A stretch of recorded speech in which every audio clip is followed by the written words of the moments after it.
os seus treinos regenerativos, eles precisam ser em cima de uma bicicleta. Pelo caminho mais rápido foram mais 11 quilômetros retornando com bastão, puxando a perna, e aquilo ali pra mim foi horrível.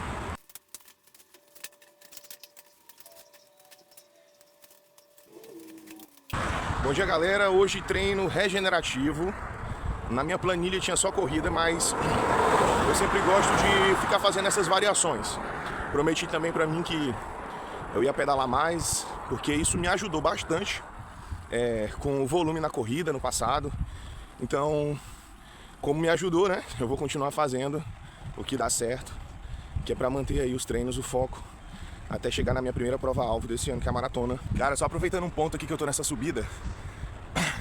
Daqui uns dias, que um tempo eu vou estar vendendo essa bike, que eu tô, que é uma Alice.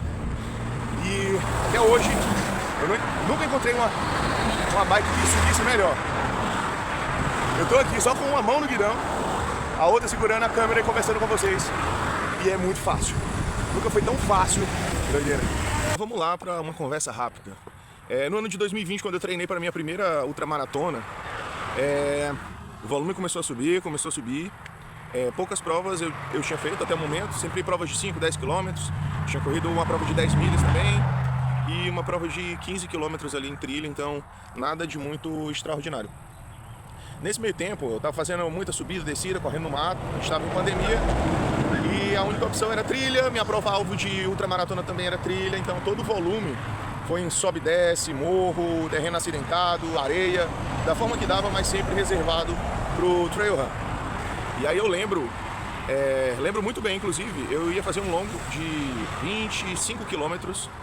E aí, quando eu estava chegando próximo aí de completar metade do caminho para poder retornar, era exatamente quilômetro 11, eu fiz uma curva direita e o meu joelho direito ele faltou, do nada.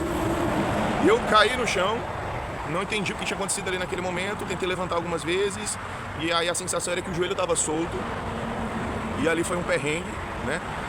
Eu tava com uma mochila de trekking, com uma faca dentro. Eu procurei assim, um galho firme que fosse servir assim, de bastão, e pelo caminho mais rápido foram mais 11 quilômetros retornando com bastão, puxando a perna, e aquilo ali pra mim foi horrível. Daquele dia eu parei para analisar algumas coisas e realmente o volume estava muito alto. Só que se eu quisesse cumprir a minha primeira prova de ultramaratona, eu deveria continuar os treinos. E eu me lesionar àquela altura seria uma coisa muito horrível. Cheguei a algumas conclusões que aquilo era apenas um desgaste, né? Mas algo assim bem acentuado. Então comecei a tomar algumas suplementações para ajudar a recuperar mais rápido. E pesquisando, lembrando de algumas coisas, eu tive uma ideia muito maluca. Essa ideia consistia em pegar todos os meus treinos regenerativos e tomar eles para o ciclismo. Foi aí onde eu comprei a minha primeira bike, era uma mountain bike. E aí eu traduzia, vamos dizer assim, que o volume dos treinos de corrida regenerativo para os treinos de ciclismo. E fazia ali de boa também nos morros, passando um pouco, subida e descida. Foi aí onde o ciclismo ele me ajudou muito a completar os volumes que eu precisava sem tanto impacto sobre o corpo, sem tanto desgaste.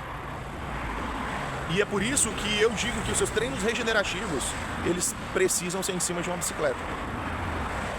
Porque aí você acaba dividindo esse volume com a corrida. É uma atividade que ela não vai ter impacto sobre o seu corpo e vai te ajudar a fazer essa escala dentro do seu treino naqueles dias que você amanhecer mais cansado, mais exausto, mas ao mesmo tempo você vai conseguir cumprir a sua planilha. A partir daí, comecei a colocar os meus treinos regenerativos dentro do ciclismo, pedalei mountain bike, depois de um tempo arrisquei em algumas competições de duatlo, vi que eu conseguia juntar muito bem o ciclismo e a corrida, acabei ganhando bastante prova na mountain bike, foi aí quando eu decidi passar para bicicleta de estrada, e é essa bicicleta aí que eu apresentei para vocês. A bike de estrada é essa, que tem um pneu fininho, né? Tem uma relação que faz você correr muito mais rápido e uma posição mais aerodinâmica para você conseguir engatar velocidades mais altas. É uma bike própria para você rodar somente nessas estradas pavimentadas de asfalto, né? Eu comecei com a mountain bike, acabei passando para bike de estrada, por necessidade até das provas que eu decidi competir. Né? Naquela época também eu decidi parar de correr as corridas de rua, e aí eu me dediquei unicamente às provas de ultramaratona, e para suprir essa minha necessidade de provas curtas, que eu ainda gostava, eu passei a praticar o duathlon, né? Que é um dos segmentos de dentro do triatlo, onde você faz apenas os esportes terrestres, que é corrida. e ciclismo. E olha só, me dei super bem, disputei o campeonato 2022, fui terceiro lugar. No ano de 2023 me consagrei campeão piauiense e de lá até agora eu não quis largar a bike. Pelo contrário, ela sempre me ajudou nessas épocas. A gente passa um pouquinho de raiva com a bike porque é um esporte onde você divide a sua responsabilidade com o equipamento. E às vezes você está no seu melhor, mas seu equipamento não está no seu melhor. Ou às vezes você não está numa época de manutenção, mas seu equipamento precisa de manutenção. Então é um gasto maior, acaba saindo mais caro do que você comprar tênis de placas ou ter outras coisas. Mas no final das contas, tudo gera gasto, tudo gera custo, e aí vai do quão você é apaixonado por isso.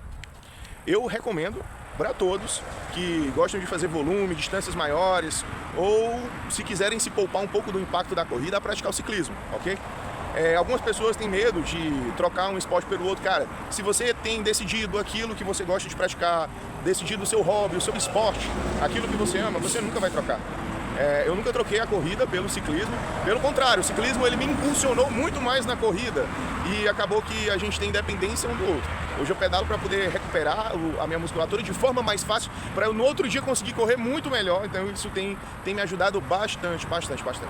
Antes que eu esqueça, né, como que eu traduzo os treinos, e aí fica uma dica para você, caso você tenha, sei lá, bicicleta ergométrica em casa, ou tenha a oportunidade de fazer nesse tipo de bike de spinning na academia, ou você tenha sim uma mountain bike, queira estar em casa ou nos seus finais de semana aí, nos seus dias de treino regenerativo, fazendo essa substituição. Como que eu faço, mas o ideal seria você consultar o seu treinador, o seu técnico, para ele poder fazer isso. Hoje eu teria uma rodagem de 12 km, e isso numa velocidade tranquila para mim, nas rodagens eu rodaria por mais ou menos 1 hora e 10 minutos, ok? Esse mesmo tempo no ciclismo eu vou pedalar em média 30 a 32 km. Ok? Só que com menos impacto, algumas vezes eu vou descansar, né, em algumas descidas, outras vezes eu vou forçar, porque são subidas, porém mais a parte muscular não exige tanto da parte articular. Então eu faço uma suposição em mais ou menos o tempo que eu vou levar para cumprir aquela distância do treino regenerativo correndo, e pego esse tempo e coloco na bike. E aí sempre eu chego mais relaxado, chego mais tranquilo. Às vezes no final dá para você fazer um trotinho ali, 10 minutos, ou então você jogar para uma segunda parte do dia, 2, 3 ou 4 quilômetros ali para poder compensar um pouquinho dessa rodagem, ok? Mas sempre eu pego o tempo que eu levaria para fazer a corrida, jogo esse tempo em cima do ciclismo, já me ajuda bastante, afinal é um treino que você tem que realizar com zonas baixas. Então você já vai pedalar de forma mais tranquila, você já vai bem mais devagar também, não é um pedal para performance, né? Não chega a ser um pedal performance, porém lhe ajuda bastante nessa recuperação muscular. Eu gosto bastante, isso me ajudou naquela época, me ajuda até hoje. E eu recomendo, é por isso que você tem que fazer ciclismo para os seus treinos regenerativos de corrida. Aproveitar para falar da criancinha que me acompanha. Essa aqui é uma Alice, eu não lembro o ano, essa bicicleta de alumínio 70-75 super leve. Eu estou usando aqui uma coroa 53 em um conjunto Tiagra com cassete de 11-28. Chega a ser bem pesado, na frente coroa única. Eu tirei aquela outra menorzinha, porque aqui as subidas eu consigo dar conta sem precisar da menor. Mostrando ela aqui por esse lado. Tá um pouco sujinha, tomei umas chuvas com ela, mas olha só a brincadeirinha que eu uso aqui. Esse foi o diferencial. Essa mesa ela tem 160 milímetros. Eu coloco ela no negativo, né, virada para baixo, que na verdade ela vai ficar totalmente reta. Falando dessa parte desse ajuste, já conversei com uma galera, acha que é loucura. Já conversei também com alguns bike fitters, né, que fazem toda aquela geometria. Os caras também acham que é uma loucura, mas dentro das pesquisas que eu fiz, dentro dos estudos que eu fiz, obviamente, das métricas que me fez chegar até essa geometria, até esse conjunto que eu estou utilizando até hoje, cara, super me entrega. Como eu já falei, não sei se estou repetindo, mas as subidas é muito melhor e muito mais rápida. Eu consigo pedalar numa velocidade alta constante num plano, numa média bem alta também, e deixando performance de lado, lembrando só da parte de posicionamento, é uma das bikes que eu mais me senti confortável em todos esses anos. Já testei várias, já tive outras duas também, mas nada se compara a essa geometria que eu cheguei hoje, dessa bike que eu estou utilizando, que infelizmente vou fazer um upgrade, vou estar vendendo ela também. Não sei se antes ou depois da publicação desse vídeo, também não sei se ainda tô com ela no dia que você está assistindo esse vídeo, mas qualquer coisa, se você tem esse interesse, manda a mensagem para mim, deixa a mensagem aí que talvez essa bike pode ser sua também. Me ajudou e tá na hora dela ajudar outra pessoa também. Olha só, esse GPS que eu uso é um GPS muito simples da Atrio, ele marca a quilometragem para mim, e uma das coisas que eu sempre faço dentro dos meus treinos, eu não sou 100% dependente do GPS ficar me avisando. Então, geralmente, como eu treino pouco ciclismo e é muito específico somente quando eu vou chegar numa prova de duatlon ou triatlon, né, que começam esses treinos específicos para velocidade, aumento de VO2, para bike. Então, geralmente eu gosto de fazer no mesmo mood onde eu faço os meus treinos de montanha. Eu decoro quais são os estímulos, quais as distâncias, quais os horários. E eu faço me baseando só no relógio. Depois eu passo pro meu monitor cardíaco mesmo, de pulso. Ali eu deixo só para acompanhar velocidade média, acompanhar também o tempo que eu estou em atividade e acompanhar a quilometragem que eu estou fazendo. Já me atende super bem, porque eu não faço muitos treinos específicos, ok? Mas aí, no caso, o ciclista precisa de algo bem mais estruturado, que você consiga jogar o treino lá já pré-programado para realizar ele de forma ímpar. Muito bom, muito bom. E é isso aí. E aí, você também faz os seus treinos regenerativos em cima de uma bicicleta, seus treinos de corrida regenerativa? Me conta aí, vamos lá, é o básico, de forma consistente.